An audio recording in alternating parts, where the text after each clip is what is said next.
Shalom mon frère, shalom ma soeur. Aujourd'hui, mon frère, ma soeur, je voulais te parler des héros de la Bible. Un des héros de la Bible, c'est Noé.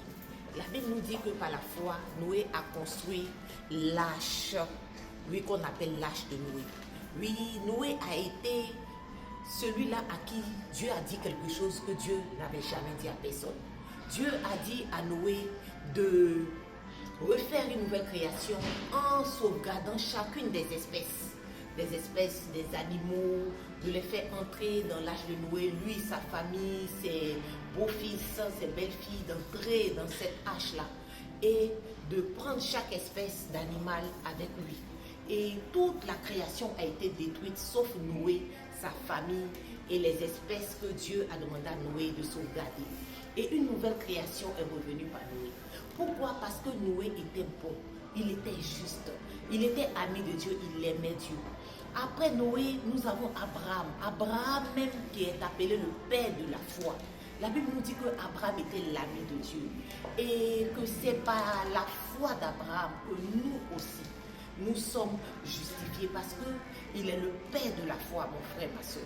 Et il est le père des croyants, mon frère, ma soeur, parce que c'est celui-là qui a eu la foi véritablement. Et je viens te dire cela, mon frère, je viens te dire cela, ma soeur, pour te dire que les dispositions dans lesquelles tu es sont très importantes.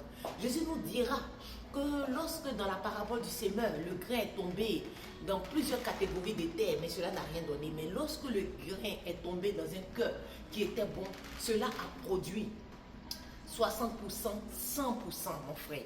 Oui, la moisson a été faite. Et c'est pour te dire, mon frère, les dispositions du cœur dans lesquelles tu es sont vraiment importantes. Il est important que tu aies un cœur humble, un cœur d'amour pour les choses de Dieu, un cœur qui recherche Dieu activement, un cœur qui aime Dieu, qui aime son prochain. Oui, mon frère, oui, ma soeur, c'est très, très, très important. Parce que, en plus de Abraham, qui est aujourd'hui appelé le père des croyants, il y a eu Joseph. Joseph avait la possibilité de coucher avec la femme de Potiphar. Mais qu'est-ce qu'il a fait? Il a refusé. Il a refusé parce qu'il aimait Dieu. Il aimait la pureté, il aimait les choses de Dieu. Donc il a refusé de se compromettre. Il a choisi un chemin difficile, il s'est retrouvé en prison. Mais Dieu ne l'a pas abandonné. Joseph est devenu pharaon en Égypte, puisque Pharaon lui-même a dit que ce ne sera que par le titre que Joseph le dépassera. Tout cela pour te dire que les dispositions du cœur dans lesquelles tu te trouves sont super, super importantes. Donc sois béni mon frère, sois béni ma soeur, en profonde, profonde union de prière. Et surtout continue de travailler ton cœur, d'aimer les choses de Dieu, de demeurer dans la présence de Dieu, d'avoir une intimité avec Dieu, de rechercher les choses d'en haut. Et tu verras la gloire de Dieu se réaliser. Sois béni, sois béni. Shalom.